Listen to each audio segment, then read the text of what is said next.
Hey everyone, Nick Engvall here. Before we get into today's episode, I want to tell you about some of the people that make the sneaker history community and this podcast possible. It's more important than ever to think about who you give your money to when you're buying clothing to go with your kicks. Our friends at Guilty Goods started their brand with a goal of giving back, especially to the communities that make sneaker culture possible. With every purchase from Guilty Goods, at least 10% of the proceeds are donated to organizations like Big Brothers and Big Sisters, the Susan G. Komen Foundation, the Movement for Black Lives, and many more. You can save 30% on your order by using the code HISTORY at guiltygoods.us.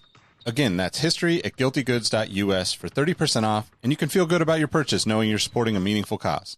Sneakers are all about presentation, and if you're like me, displaying your kicks at home or in the office is just as important as when they're on your feet. Sneaker Throne makes sneaker display cases featuring customizable LED lights, drop-side cases to showcase the entire side of the shoe, not just the heel or the toe, the whole shoe. They've also got display cases for trading card collectors and hat collectors. To me, it's the perfect way to display your collection. You can save at least 10% on your Sneaker Throne order by using the code HISTORY at sneakerthrone.com. That's history at sneakerthrone.com.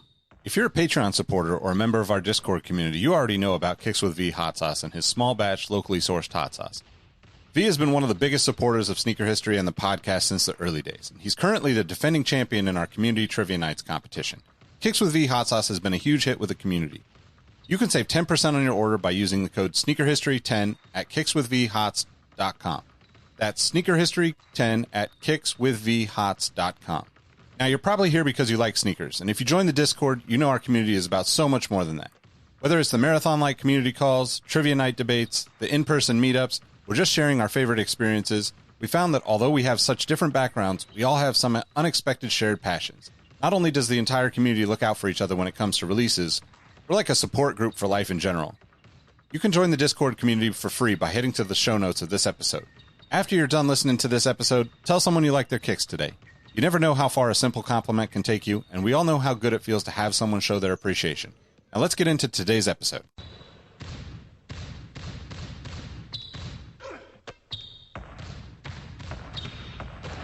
Jordan trying to shake off Starks. Oh, what a James with no regard for human life. Final seconds. Bryant for the win. Iverson against Gill. The crowd on its feet. Allen for the win. Welcome to the Sneaker History Podcast. What up, what up? Welcome to the Sneaker History Podcast. My name is Nick Engvall. I'm with my guys Robbie Falke and Mike Guillory to talk some kicks. We're going to do it a little bit different tonight, but it's going to be good. So stay tuned for that. How you guys doing? Yo, I'm doing good, man. I wish I could complain, but you know what? Ain't no point. Right. Either way, the sun still shines, the moon still glows. So yes, sir. Yep. It's going to be another day regardless. But I'm also good. For what it's worth, it hasn't been a bad day. Nice. Good to hear. So, you know, we usually talk about some news. We usually talk about, you know, your typical happenings in the sneaker world, whatever you want to call it. But we're going to flip the script a little bit. And Robbie and I are actually going to interview Mike to find out a little bit about his background, how he got into sneakers, and to just give you guys a little more insight into who we are as, you know, individuals here on the podcast. So this whole kind of idea came from a listener, Mario Restores. So shout out to Mario. Thanks for the suggestion. Hopefully you guys like this. And if you do, obviously go ahead and hit that subscribe button and leave us a review on iTunes, however you can support. To start out, Mike, why don't you give us a little background on your introduction into sneakers and how you first got into it when you were younger? Yeah, man. I really remember getting into sneakers. Had to be when my family and I, when we first moved to Texas. So my dad was in the Air Force. So I was actually born in Louisiana. We lived in Tacoma, Washington for a while. And then I think right when I turned like 5 years old, we moved to Texas, a small town called Beaumont. And of course, I had shoes in between that, but my first introduction with shoes was a pair of Jordan 10s back in '94, the Shadow pair. And I don't know what it is. Maybe it's just because me and my dad had the same pair of shoes that it just stuck in my brain, and I've just kind of been hooked ever since. So, I mean, I always blame my pops for my sneaker habit. Even every time I can bring it up, I just like to blame him. You know, he's not into shoes. he just, at the time Jordans were cheap. He likes dark color, like he's like black shoes, and so it just happened to kind of fit his repertoire. But for me, it was the start of a very very nice addiction, I guess. But now, I mean, heck, I'm 30 years old, got a wife and kid, and now I'm passing on that habit to my 6-year-old, and I'm trying to slowly get my wife into it. Every so often I sneak in a pair of sneakers in her closet and it's like, hey, look at these. You should put these on. Have any of those stuck? Does she have any favorites now? Dude, I think her favorite of the group that she has a couple pairs. She has a pair of Jordan 6s. It was like one of the female premium ones that were super expensive when they came out, but they sat, so I got them for really like a good price. She has a pair of Jordan 1 lows, the black toes. She has the What the 4s, a pair of LeBron Soldiers, some Vapor Max, and then her favorite to wear, what I've seen, has been the Reebok Question, which I know Nick is probably just like a big smile on his face. I think that's her favorite, man. Hell yeah. Well, what's cool is that like that's a good mix of different types of models. And I think if you're trying to get anybody, or if you're trying to get into shoes, buying 10 pairs of Jordans might not be the best route for you. As Wu-Tang Financial would say, diversifying your bonds is definitely the best way to go if you're trying to get into shoes. Straight to Chappelle show. I was going straight to that clip. Yep. For sure. It is kind of crazy. I mean, I think me being a little bit older than you guys, the whole idea of even like having like a partner, wife, girlfriend, boyfriend, whatever, that's into sneakers, is like really new to me.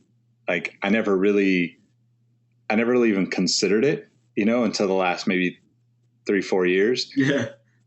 But it's definitely a cool thing to have a little, even just a little bit, and I think that can go a long way because inevitably, we're all talking about sneakers every day, so, your partner having a little bit of interest in it and a little bit of knowledge here and there just makes those conversations in between, a little more, I don't know, just a little better. It's like not a stress point where a lot of times for people where they just don't have those same interests, it can really just be like, why are you talking about that? So that's just really cool. And obviously like as a Iverson fan, the Question being, in her collection, bravo, props to you, man. Dude, she actually picked them out. That was the funny part. So we got them for Halloween last year. We were Bugs and Lola from Space Jam, and clearly we weren't both to break down and both buy a pair of Space Jams because that would have just been stupid. But we were just browsing around the sneaker store. I was like, I'll just wear something I have already, and she saw them. She was like, oh, I really like those. I'm like, wow. I was like, I didn't even pick these out. I was just like showing her different stuff. She's like, I really like those, and they stuck, man. Like that when she pulls them out the closet, that's kind of her go-to. I think they're probably most comfortable of the bunch for her. That's awesome, man. So what's your go-to then? Like if you have like a Mike go-to sneaker, it doesn't have to be like all time, but just like recently, like what do you pull out of your closet the most? Man, right now, when I pull out of my closet the most, just kind of an asterisk to it, but I've been running way more. So I know you make fun of me, Robbie, because I still wear the same running shoes for a hot minute, but my Zoom Fly SPs have been constantly in the rotation. But I think what I'm wearing just other than that, man, that's a tough question because I'm sitting looking around. I really haven't been just going anywhere. So I have to say probably my Jordan 1 lows just because they sit around. They're outside the box. Either that or my New Balance 990 V4s are probably the two pairs I wear the most just casually right now. Good choices. Good choices. Yeah, super easy. This one's like, I mean, there's a bunch of stuff I do wear, but if I'm just hopping in the car, go to the store real fast, or just a quick errand, those are already, like I say, by the door, jump in them, in and out. For your first pair of Jordans, or your first pair of sneakers, I guess, like that you remember being Jordans, were you into the Bulls and Jordan? I moved around a lot too, and moving around kind of changes, how you can be a fan of teams. So were you into basketball and into Jordans? And then also on top of that, like, did you skate in them? Because we know you skate. Yeah, like, tell us a little bit about that. Dude, so I really wasn't, like, we weren't a huge sports family. I don't think until we got older, like when me and my brothers really got into sports as we like became teenagers and really kind of recognized what was going on. But I became a Jordan fan because of Space Jam. Completely honest, I became a Jordan fan because of Space Jam, and I remember like vaguely like the basketball I remember watching at a young age was that '98 season. I actually remember sitting watching the '98 finals with my dad, and it is very vague, but I remember watching it. It's very like one of my earliest sports memories, but I do remember, the Seattle Supersonics with Sean Kemp, Gary Payton, because again, vague memories as a young kid, but I remember I think my parents went to a couple games. And my dad had one of these super cool. I know it was one of the ones everyone wants to come back. He had an Orlando Magic starter jacket. Yeah, I was like, dude, I wish you'd have kept that. Like, I could be wearing that right now. But those are my early sports memories. So it was more like the pop culture side more or less got me into sneakers, the pop culture and like the clothing more or less than the sports at that time.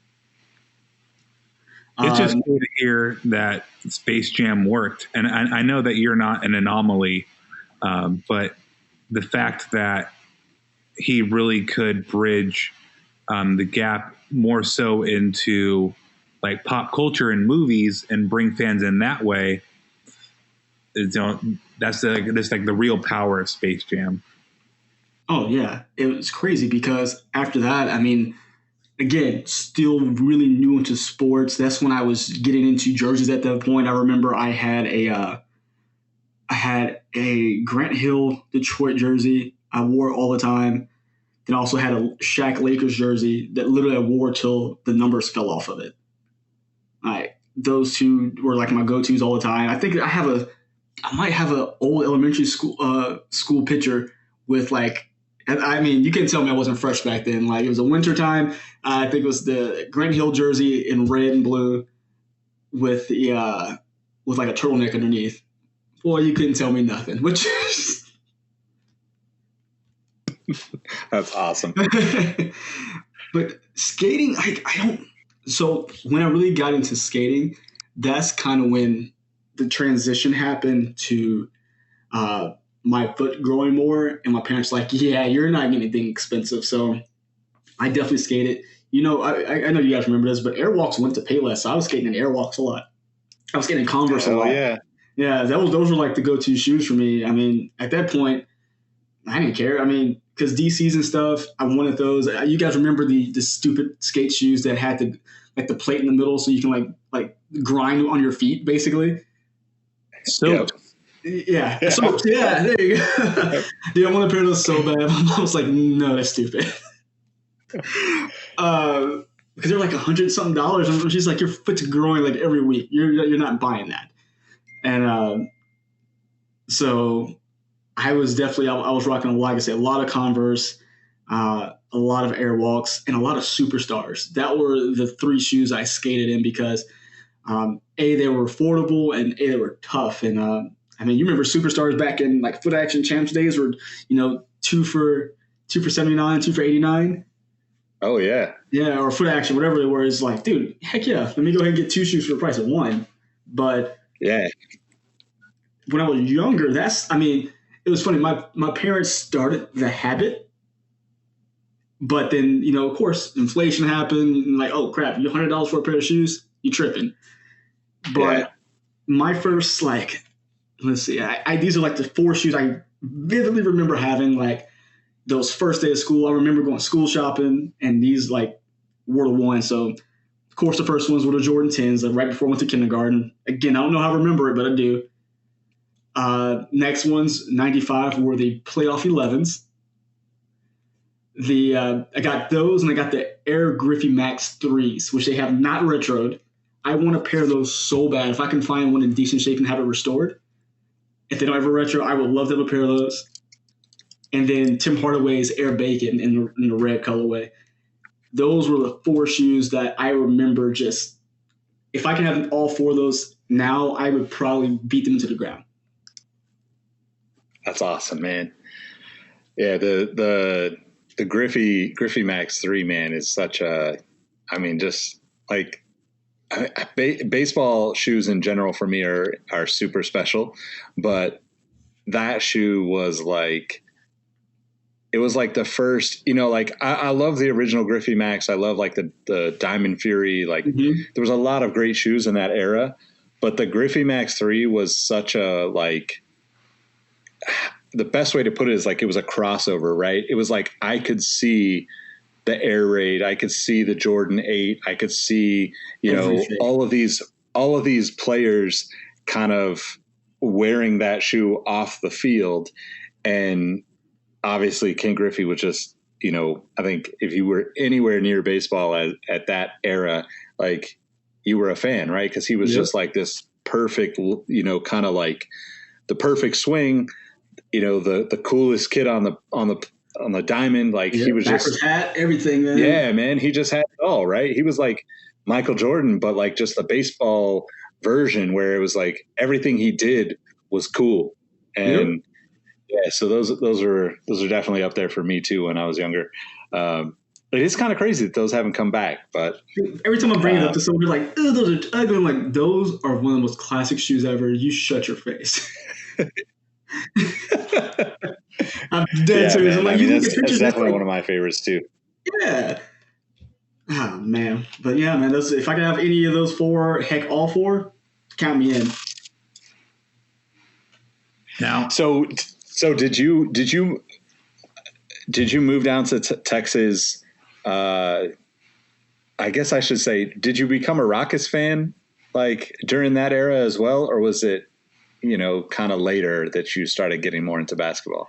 It was, so I moved there right when they won their. So I was in Beaumont. So I live in Houston now, Gotcha. of course. Yeah, so yeah. Beaumont was about 80 miles east of Houston. So that's where most my family was. So we just moved there after my dad got out the Air Force.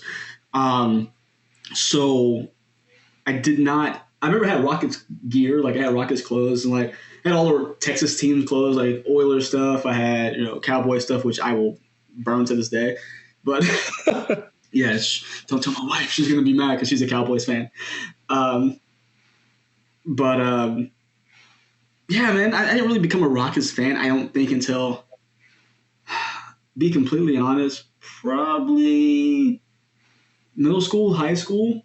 I think when T-Mac got there, that was that's really when they really started having a team again, because we had the course of Pippen and Barkley era where it was kind of all right, we got all these old vets who are just trying to put it together, but never quite happened. But that's when I started kind of building my own taste in sports. At that point, I don't know why I started building a hatred for the Spurs. I always respected Tim Duncan and then David Robinson, but the rest of the Spurs could go fly a kite. Yeah, but I've been a huge Rockets fan since probably about 13 years old, and have been sad ever since. But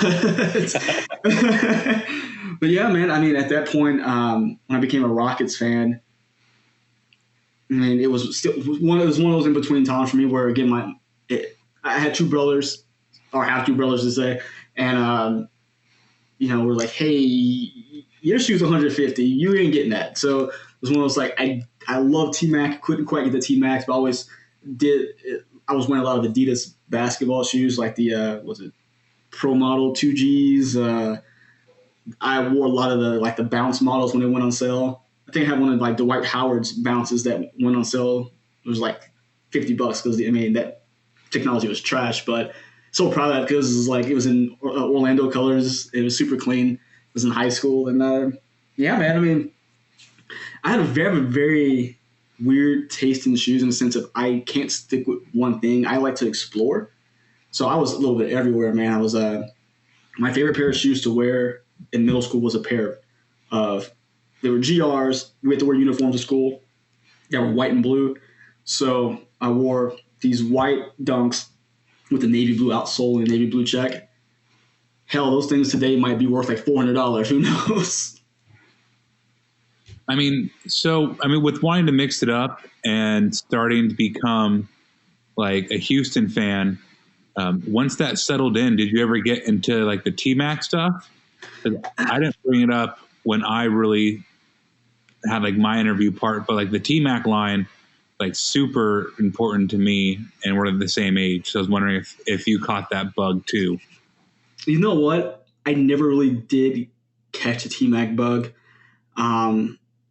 I always liked them, but we had a very limited sneaker selection in Beaumont. I mean, you got your release J's, but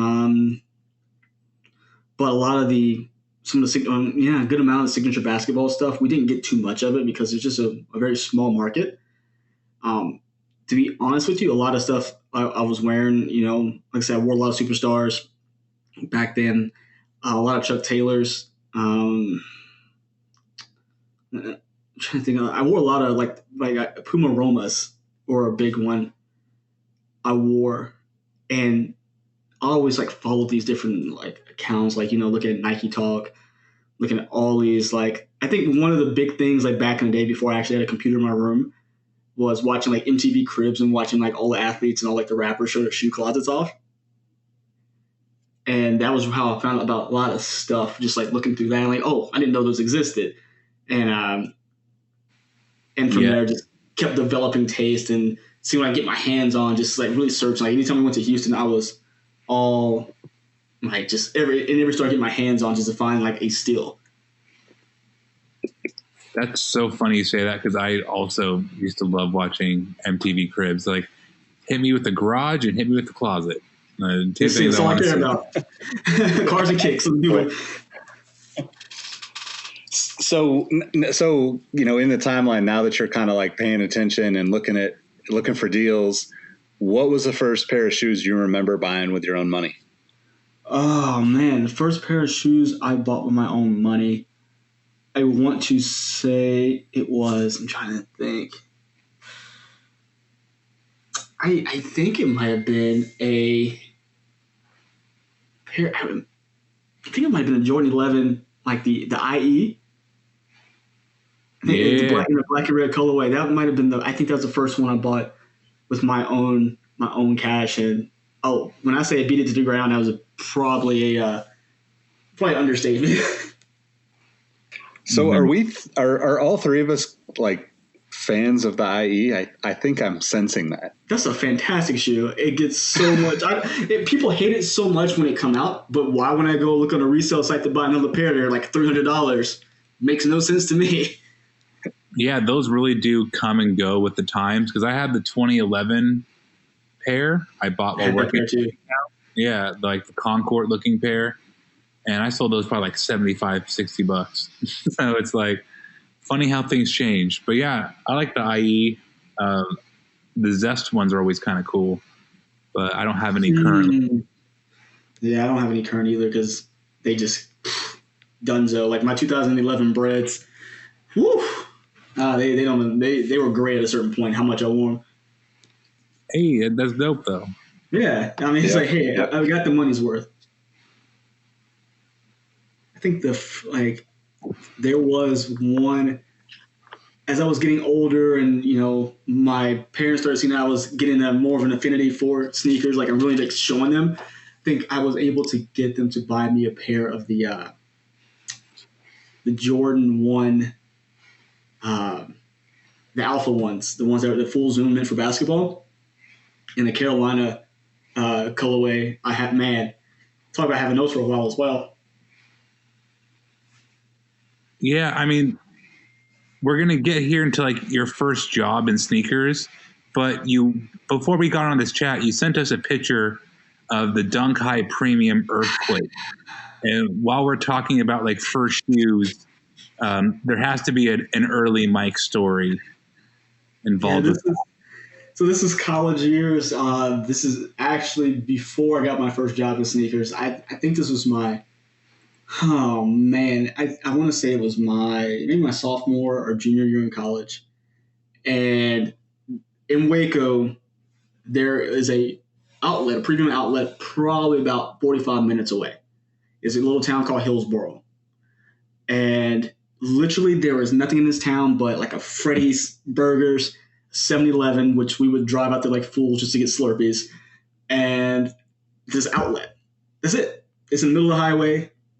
But this was, you guys know this 2009, 2010 time where outlets were still like, no one were hip to them yet.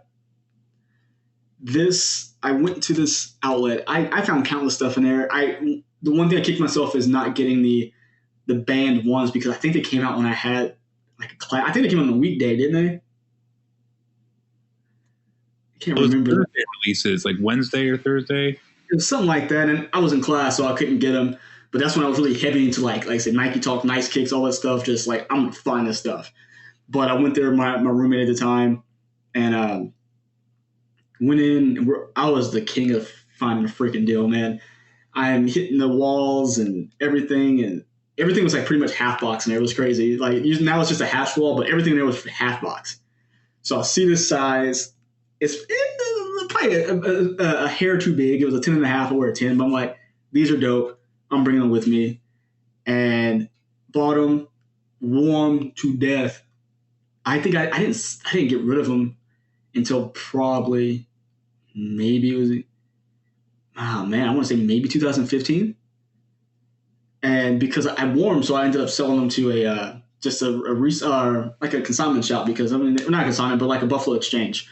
They were beat, and I was looking them up today for this purpose. I knew we were talking about this stuff, and this was like one of my biggest come up and biggest sad moment, because there was no real value to that sneaker. It was $19 when I picked it up, and now this purple gray, it had to say, it was that earthquake sole, if everyone remembers that, with that cracked look. I think it got popular with the Huffquake, right? Isn't that where it started from?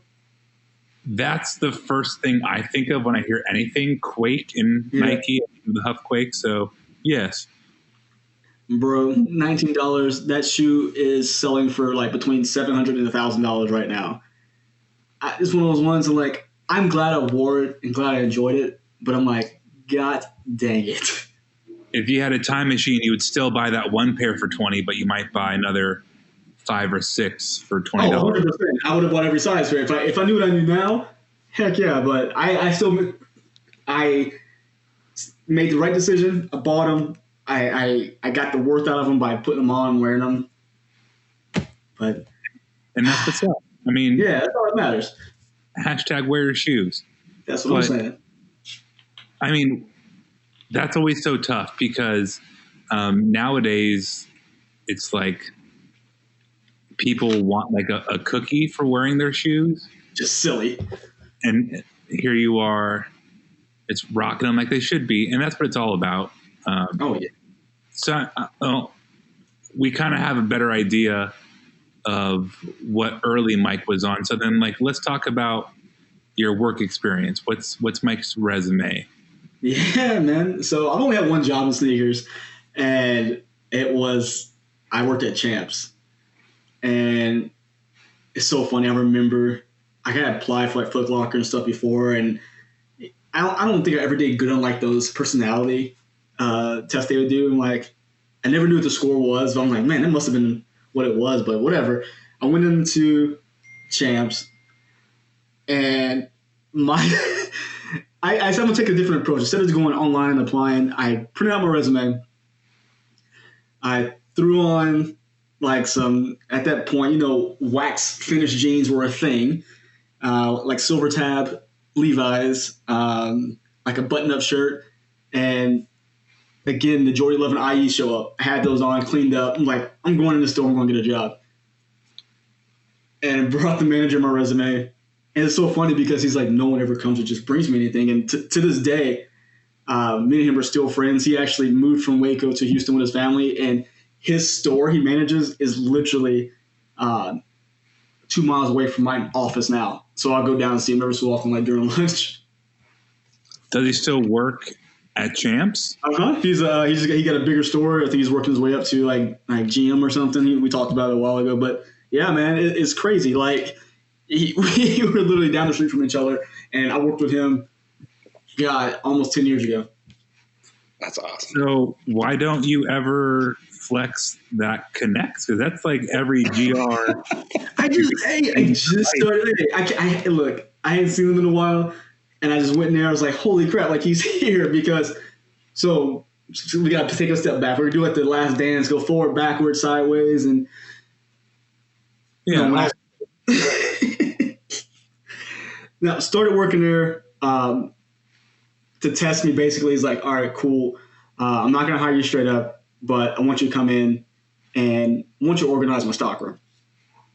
Oh, I'm like, all right. But little did he know I'm a tad bit OCD, so I'm like, I got this. I was organizing everything. I did the whole stockroom in, I think, 2 days. Front to back, stuff that needed to be sent back to the distributor because it was like, mismatch or something screwed up with it.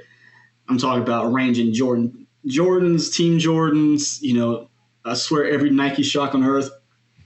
Dude, but I loved every minute of it because I got to see everything. And once he saw me finish it and he went back and like my system was perfect. Like everything, because he's like, hey, organize the way you want it. And it literally stayed that way for the entire time I was at the store, which was for like a year. And from there, man, I mean, I was on the floor. Met some really cool people there. I mean, I'm not gonna lie, I really like to be able to wear shorts and like this little fake jersey to work every day. It's kind of cool. So I mean, you did that before you started working there? Yeah, that was like my trial period. That was like my basically like my we're gonna give you a trial run, see if you can survive a stockroom. Man, that's like free labor. You best get that connected. I mean, I got the hours for it. Don't worry, I got the hours for it. Yeah, he put me on. All right, cool. You got the hours for it, and yeah, man, it was just like learning where all the SKUs were. Like, oh, cool. Like where you can just like basically just before they had the radios where they can call back for them now. Like they're not gonna lie. No offense to anybody working at Foot Locker or any of those stores, but y'all don't know the struggle of having to go climb that little frail ladder, trying to hurry up before the person gets impatient.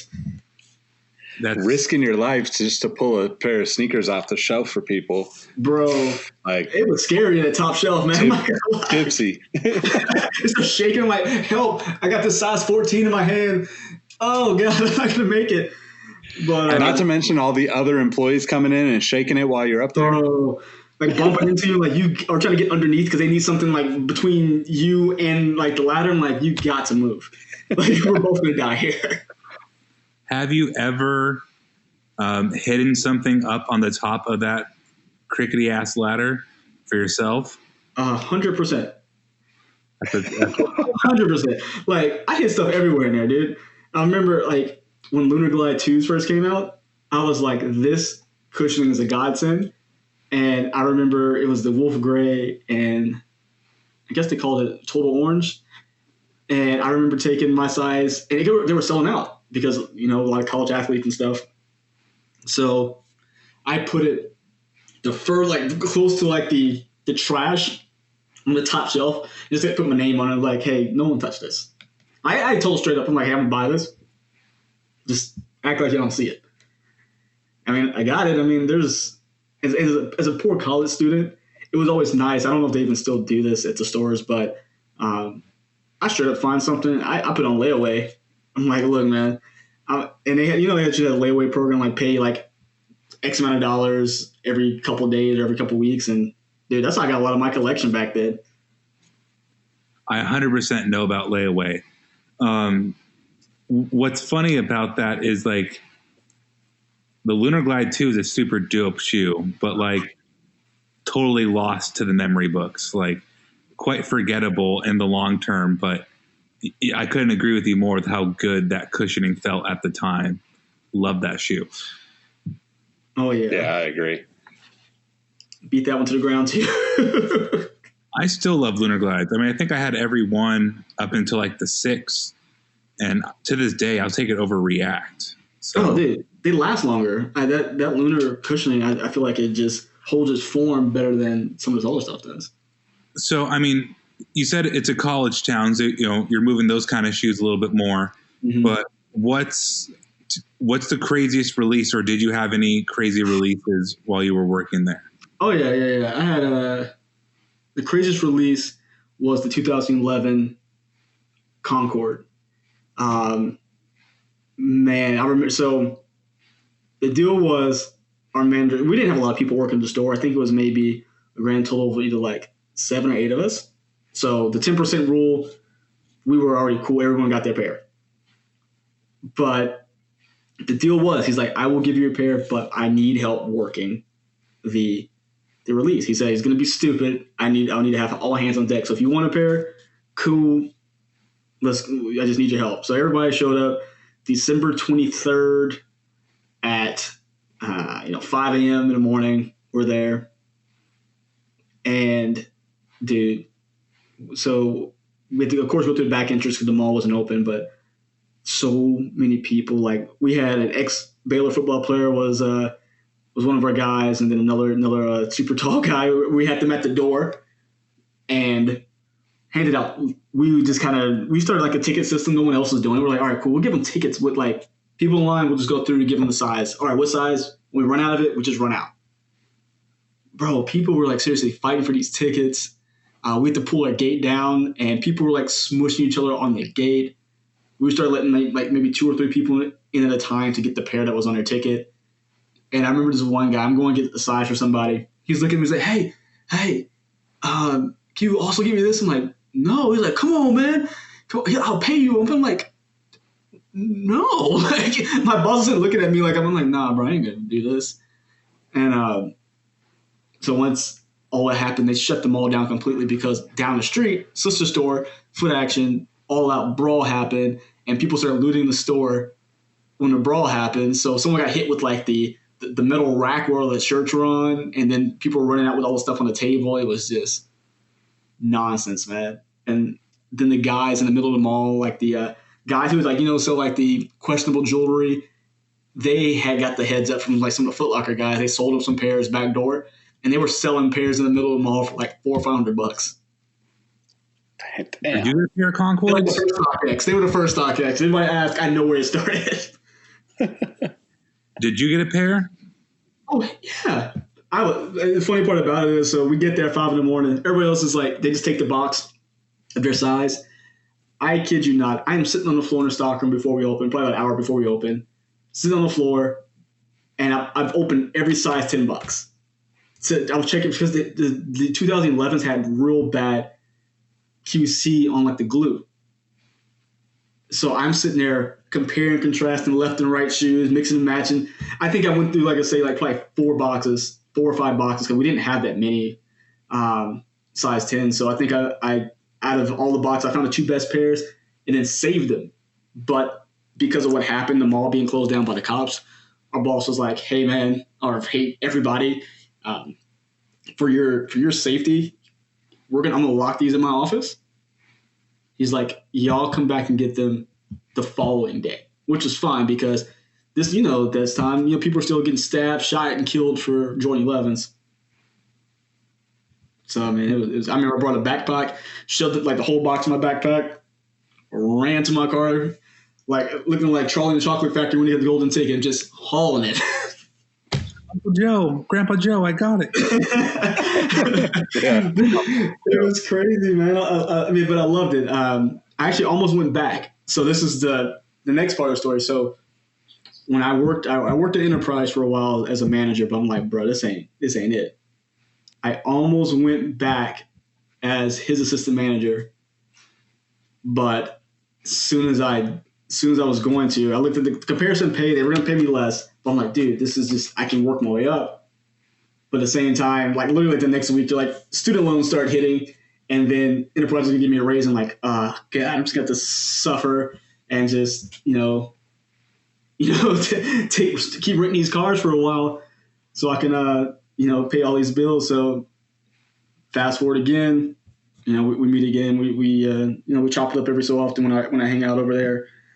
But yeah, once the world gets normal and I'm actually back in my office again, I think I'm going to start utilizing him to, I'm all cool. Like, hey, I'm paying full price. So if I got to pay a little bit extra, I'm cool with that. I just don't want to deal with people or bots.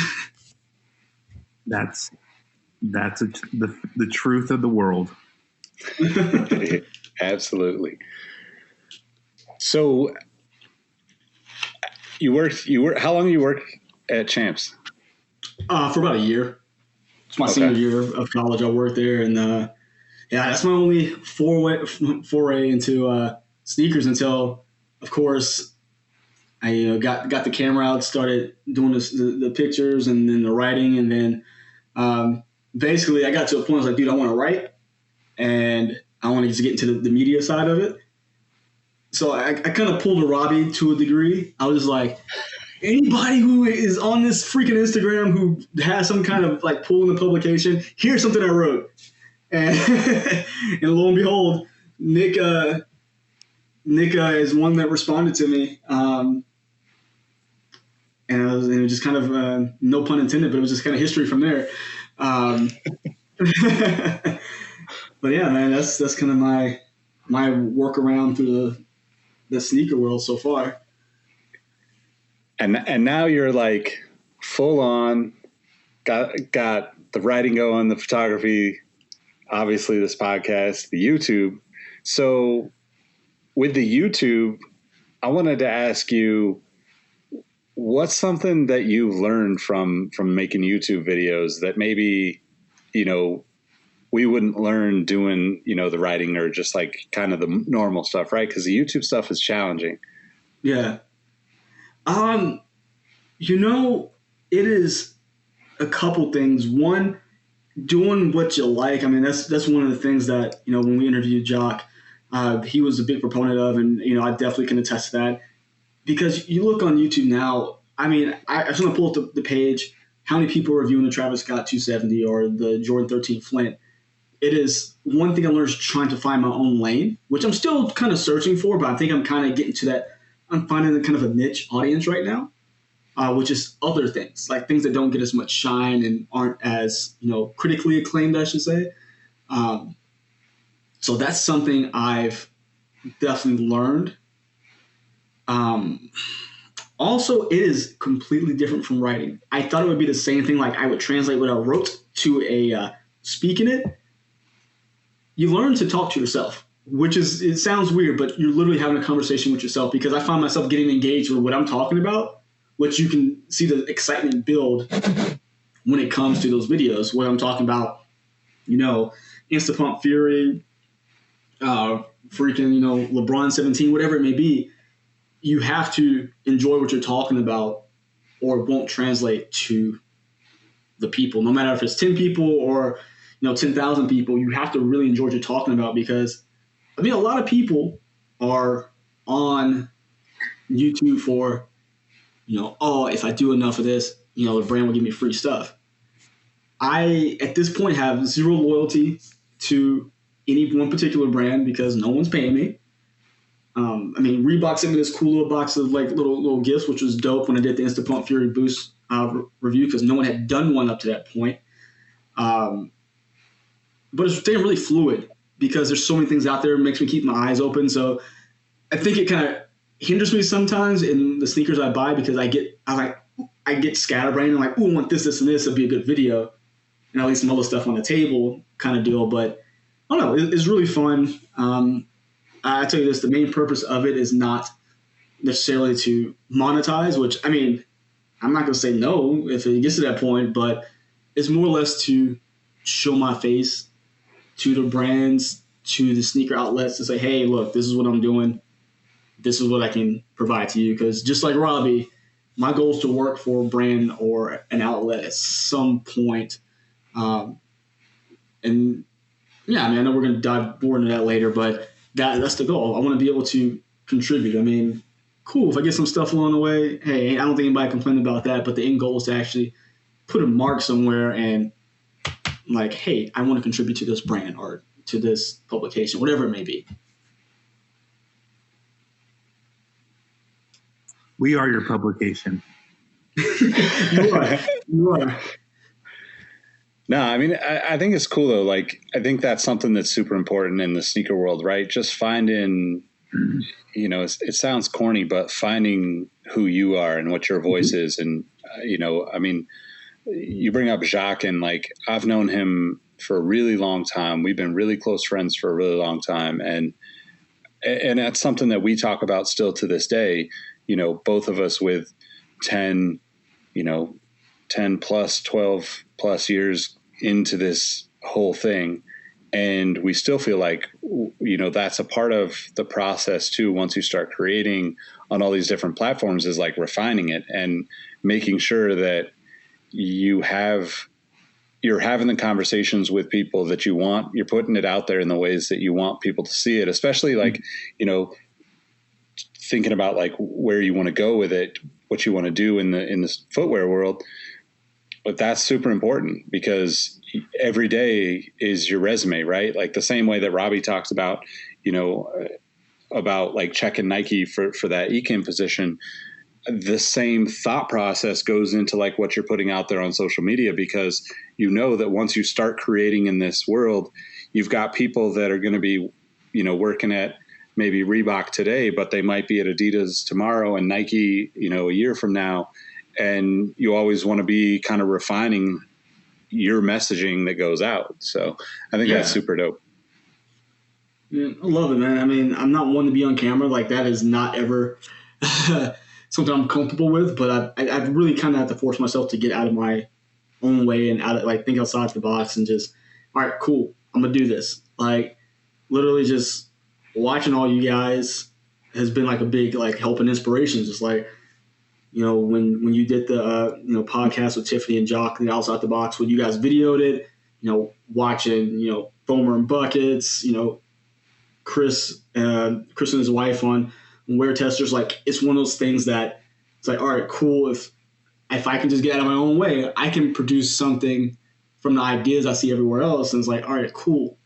Now let's be consistent. Like the hard part is being consistent because I tell you, there's sometimes I wake up, I'm like, all right, I don't know if I have energy to edit this video, but knowing the end result is actually like the fact that I went from like 0 subscribers to like 100 something in just a couple months. I mean, some people may think that's like tiny and then minuscule, but I think that's a huge jump for me being no one knows my face. No one really like knows me personally for the fact that I garnered a small following. I you know, kind of impressed myself and keeps me going because I know that, cool, like for some reason this crazy BYW 2.0 video is like 400 views. I don't, that, you know, a blind squirrel finds a nut every so often, and that was mine so far. And it's just a constant learning curve because everything's changing. Like these algorithms change. Instagram's always changing. I mean, recently I found myself just like, oh, cool. Like I'm trying to get my photography, trying to find like, what do people like? And finally got to like, oh, cool, this is what's happening. I'm garnering more attention this way. Then the algorithm changed and I'm starting from square one again. Yeah, just when you think you have it figured out and like what your content, like what kind of content you want to be putting out there, it's like, okay, plan switch. Mm-hmm. And then, Yep, for sure. And that's what comes to being fluid. Like I learned I have to be fluid. I have to be able to adjust like on a dime. And that's what I'm like, that's what's helping a lot. And just combining all the media platforms from, you know, writing, video, the podcast, I think that not only puts me, but I think it puts all of us in a good place because we do so much as a whole, as a unit, that if anyone came knocking, we could like, cool, we can do this, this, and this for you.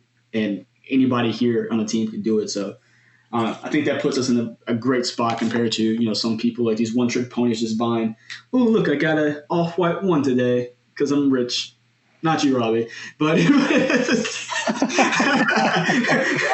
what I mean? It's like those like, oh, I don't collect sneakers, but I got Off-White 1 and I got 1 million views. But we can actually do the job. We can provide meaningful content to people, and that's like the main reason I enjoy like what we do at Sneaker History, because we provide quality. We're not, we're not Instagram hosts. We're Instagram ladies of the night.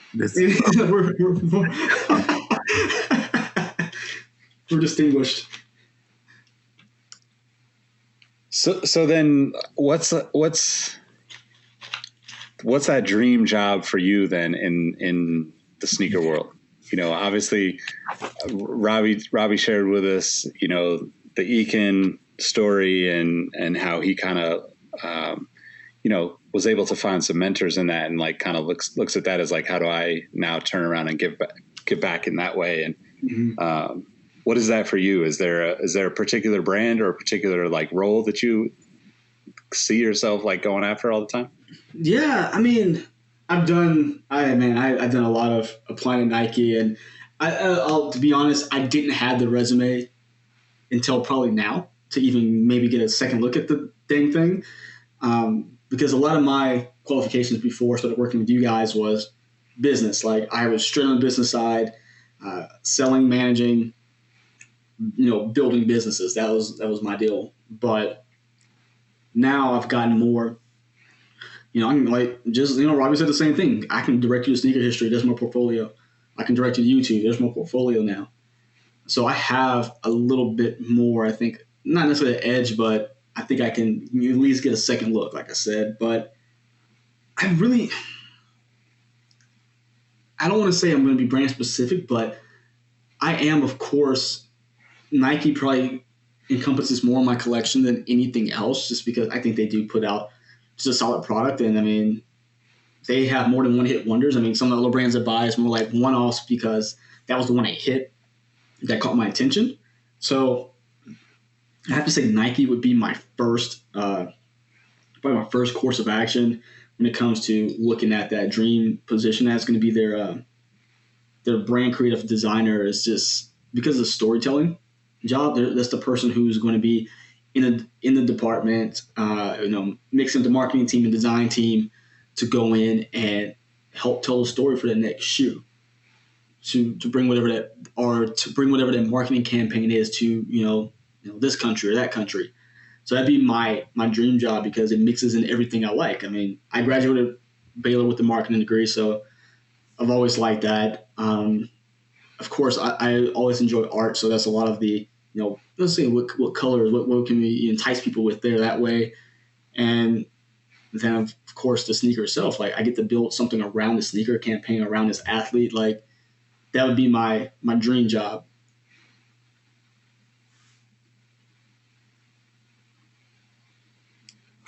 That's dope, man. I mean, hopefully we can just keep pushing and make it happen for you. So, Robbie, you got any last questions for Mike before we get out of here? I like to hope Mike picked out a top 5 Grails. I did. Let's hear them. All right. So I do have 2 honorable mentions, because I keep talking about them, but I haven't bought them yet. And then the price skyrocketed at this stupid documentary. But the Jordan 1 Royal and Shadow are just 2 I always miss out on when they release. And I want to get them. I don't know. I'm triggered. Like, I'm very trigger shy, because I hate to spend that much money on a Jordan 1. But, I mean, I really do like them. And I don't know, one day. But my top 5, this one is really no particular order. It's just my 5. One's going to be the NERD Nike Dunk High. I've always been a big Pharrell and NERD fan, and I mean, that's never going to change. The Jordan 1 origin story. You guys know I love Jordan 1s. I'm a comic book freak, so I was really ticked when those kind of slipped through my fingers. The Kobe 5 Dark Knight, the Pata Air Max 1 Chlorophyll, and then the LeBron 9 Watch the Throne, which probably will never happen. Maybe the LeBron 16 Watch the Throne, but the LeBron 9 Watch the Throne is on the Grail list. That's such an epic shoe. Dude, so gnarly, dude. Yeah, that's a solid list, though. I mean, all 5 of those are super dope. A lot of diversity too. Yeah, so I like to spread it around the board a little bit. So if anybody has these for cheap, just let me know. You said the pair of Air Max 1, like the green pair, right? Yeah. Yeah, those are like all-time bangers. It's so nice. That's why I almost buy the mint ones all the time because they're close, but not close. But they're always like $70. Mm-hmm. Hey, I mean, do what you gotta do. Make it happen. All right. So last question for me. What's like one piece of advice you would give to either 14-year-old Mike or, the kid that's 14 right now looking at sneakers, like, how do I get into this world and how do I be a part of it? 14-year-old me would tell 14-year-old me is to actually, I wish I would have went to school for design and for fashion merchandising, because I mean, when I was going to college, it was big. It's like, man, in my brain, like, I just got to get out, get a job, whatever. So 14-year-old me was like, hey, keep going with it, because I would draw sneakers, like I would draw like superstars and put different colorways and stuff on them, all kinds of stuff. I would tell myself, just keep going with it. Don't just think of it as a hobby, but put pressure on yourself to actually make it happen. Because I think if I would have made contacts earlier, and maybe having a different discussion about this dream job, it might have happened already. So definitely keep pressing, make more, I think, contacts over like the internet and stuff. I wish I would have been more involved in like Nike Talk. I was more of kind of a spectator. So yeah, I think that would be the 2 things. Just put more pressure on myself in the sense of, hey, you can do this kind of deal. Don't fall back on the dream. And then just be more sociable. I think I just started getting to the point of talking to people. Yeah, hindsight's always 20/20, right? Oh yeah. Yep, for sure. Cool, man. What you got anything else, Robbie? You good? No, I feel like I better know Mike now. So I hope you too. Yeah, it was good, man. It was cool to get to know a little bit more about you. Definitely learned some things about your journey. And I guess last but not least, let everybody know how they can find you. Everywhere. Follow me in Sneaker History, of course, first and foremost. Follow me on Instagram and Twitter at MattWatcher789. And then on YouTube, just Mike Guillory. Right on. Well, hopefully you guys enjoy this episode and you got to know a little bit more about Mike. And we will catch you on the next one. Peace. See ya. Yeah. Thank you. What up, y'all? This is Nick again. First, I wanted to thank you for listening to the Sneaker History Podcast. It really means a lot that you would spend a part of your day rocking with us. Before you take off, I wanted to ask a few favors. If you're looking for more content from the Sneaker History crew, head over to patreon.com/sneakerhistory. Our Patreon members get access to exclusive episodes of the podcast, our latest merch, giveaways, and much more. You can become a member for as little as $5 a month, and it really goes a long way supporting the crew. Next, make sure you're signed up for our email newsletter. We share updates about the footwear business, some of our favorite finds and deals, and other sneaker-related news a couple times per week. I like to think of it as a one-stop shop for the sneaker game, or at least a work-in-progress one-stop shop for the sneaker game, if you know what I mean. Last but not least, tell someone you like their kicks today. Whether online or in person, social distancing in effect, of course, it helps make the sneaker community a better place, and you never know what conversation and opportunity might come from it. As always, we appreciate you, and we'll catch you next time. Peace. Hey everyone, this is Nick again. Before you take off, do us a solid and head over to Apple Podcasts to leave us a review. Give us a rating on Spotify and Amazon Music, and make sure you're subscribed to our YouTube channel because we have even more video content coming soon. Speaking of new content, we have an amazing community of sneaker enthusiasts that hang out in our Sneaker History Discord on a daily basis. While sneakers is a connection point that brought us all together, we've all discovered countless shared passions that we have in common with each other. We recently launched a couple of new podcasts directly from our community. One of them is a Formula One podcast. If you're an F1 fan like me, the Exhaust Notes podcast is your weekly fix of Formula One fun. It's hosted by myself, Rohit Malhotra, and Todd Yates. New episodes drop every Tuesday. I've been wearing fitted hats for years and collecting my favorite teams since I was a little leaguer. It has been awesome to see so many new fans getting into fitteds in recent years. Crown and Stitch is our new talk show about fitted hats with Dexter, Keith, and myself, where we talk about fitted hats, snapbacks, throw in some obscure hats because we all kind of like some funky stuff once in a while, don't we? Copping, collecting, and so much more. New episodes drop every Wednesday. Hit the links in the show notes for this episode to give our new shows a listen, and be on the lookout for more new podcasts dropping soon. Last but not least, tell someone you like their kicks today. You never know how far a simple compliment can take you, and we all know how good it feels to have someone show their appreciation. Thank you all for the support, and we'll catch you on the next episode. Peace.